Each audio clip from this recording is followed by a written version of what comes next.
Ya, sekarang kita akan belajar mengenai nested loop atau perulangan di dalam perulangan. Contoh kasus yang kita pelajari adalah kita mencetak sebuah pola seperti ini. Bintang, lalu bintang 2, kemudian 3, lalu 4, lalu 5. Seperti biasa, sebelum kita memasuki codingan, kita perlu pelajari logikanya terlebih dahulu. Oke, kita lihat polanya baik-baik. Kita buat kotak terlebih dahulu biar lebih gampang melihatnya. Ya, jadi dari kotak ini kita bisa melihat bahwa kita punya ada baris 1 yang ini, lalu baris 2, kemudian baris 3, lalu baris 4, dan baris 5. Selanjutnya kita pikirkan bagaimana atau kenapa bisa angka bintang berada di pojok kanan dari baris pertama ini. Yaitu tentunya dengan bantuan spasi. Jadi di sini kita cetak spasi. Jadi kita beri ruang, katakanlah spasi yang akan kita cetak. Jadi sini spasi. Taruhlah spasi ini ada sebanyak 4 buah spasi. Nanti disesuaikan saja 1, 2, 3, 4 ya.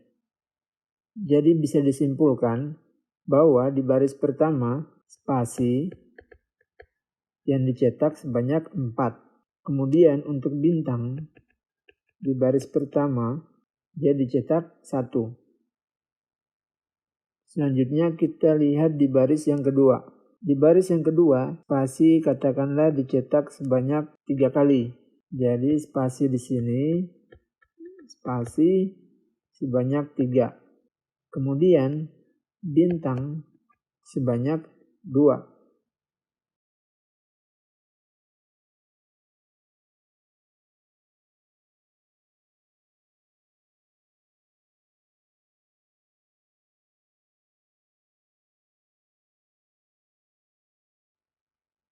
Sedangkan untuk yang baris kelima, spasinya sudah tidak ada, lalu bintang yang dicetak adalah 5. Jadi dari sini kita telah menemukan polanya. Pola perulangannya telah kita temukan. Apa yang mesti atau berapa banyak yang mesti kita cetak. Maka yang pertama kita lakukan adalah kita mencetak perulangan yang pertama. Ini.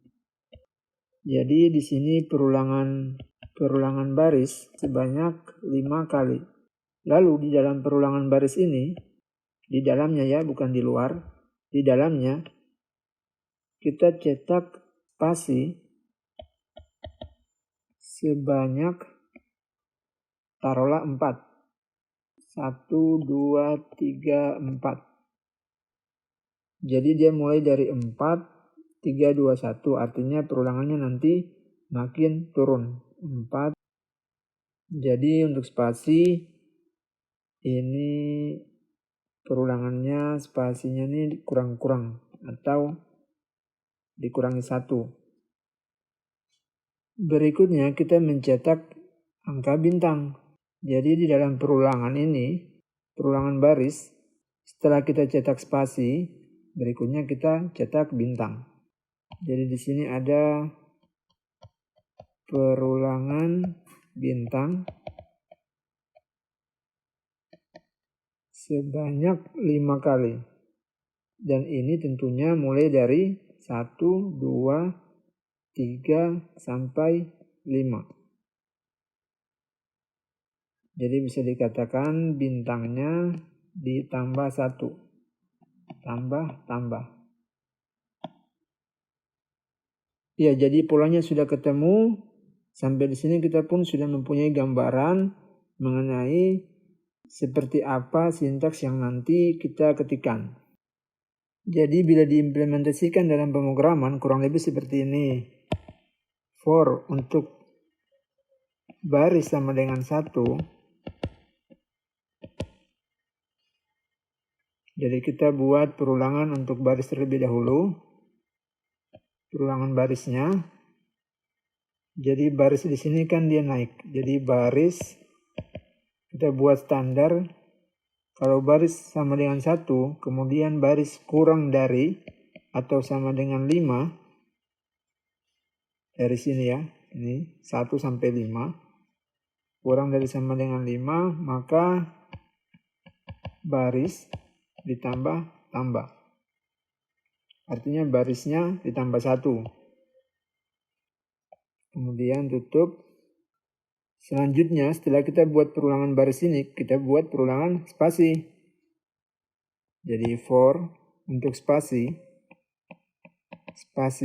sama dengan, nah spasinya mulai dari mana? Dari angka 4 kan, sebanyak 4 kali.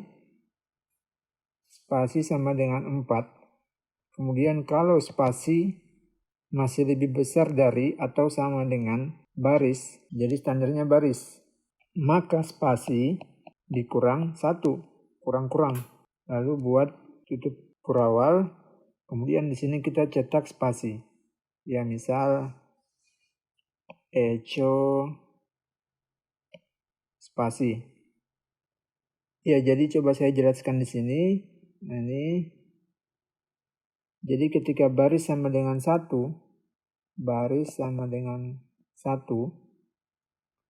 maka dilihat apakah baris kurang dari 5, yaitu 1 kurang dari 5, jawabannya benar. Ya, 1 masih kurang dari 5. Kemudian jalankan perintah ini, perintah di dalam ini. Di dalam sini perintah ini dijalankan. Lalu di sini ada perulangan for, yaitu spasi sama dengan 4. Kemudian spasi, lihat, spasi sama dengan berapa? 4. Maka dicek spasi ini atau 4 ini lebih dari atau sama dengan baris tidak.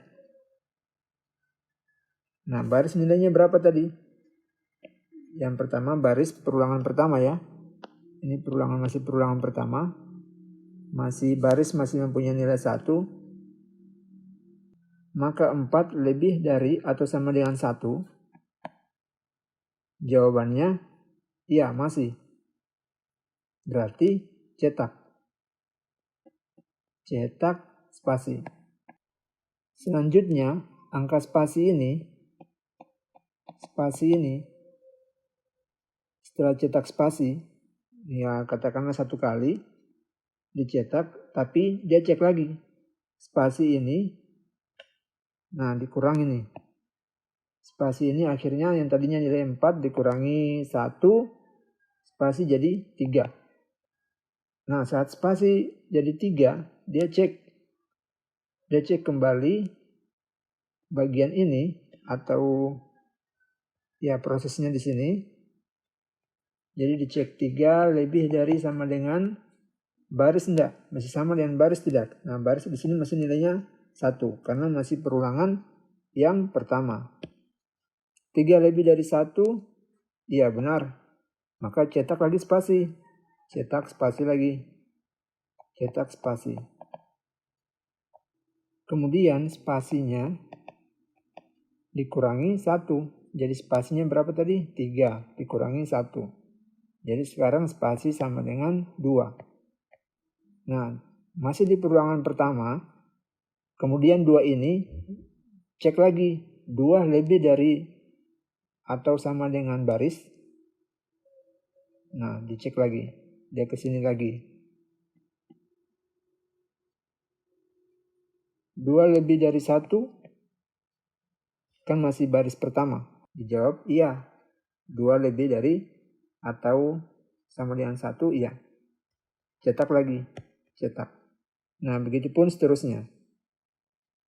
Jadi setelah dapat 2, lalu dia cek lagi, dikurangi 1.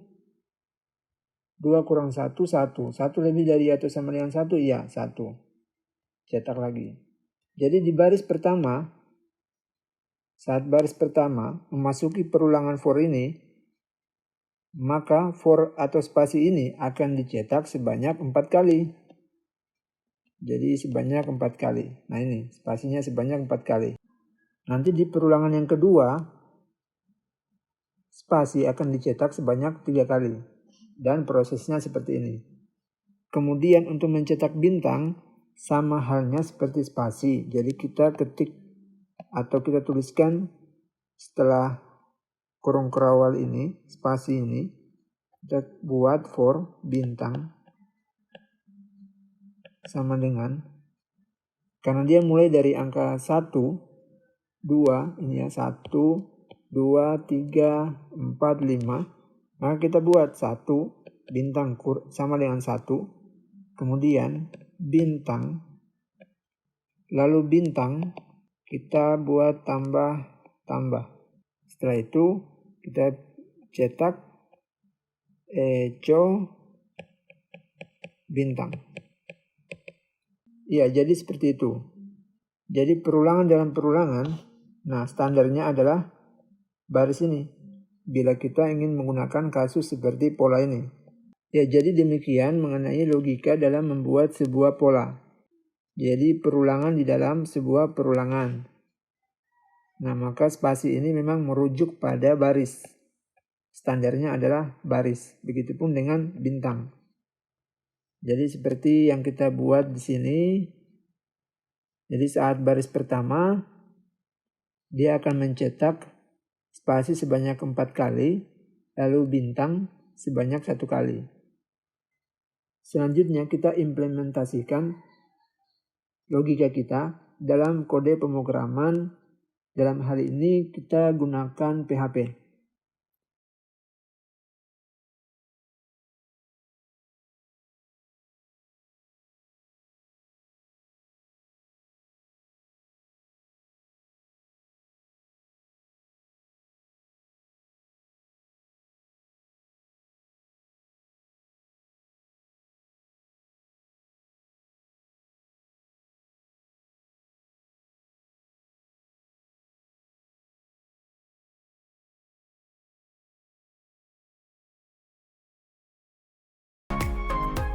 Ya, demikian latihan kita mengenai logika dalam membuat sebuah pola dengan menggunakan nested loop atau perulangan dalam perulangan. Semoga bermanfaat dan semoga bisa dipahami. Sampai jumpa di logika berikutnya.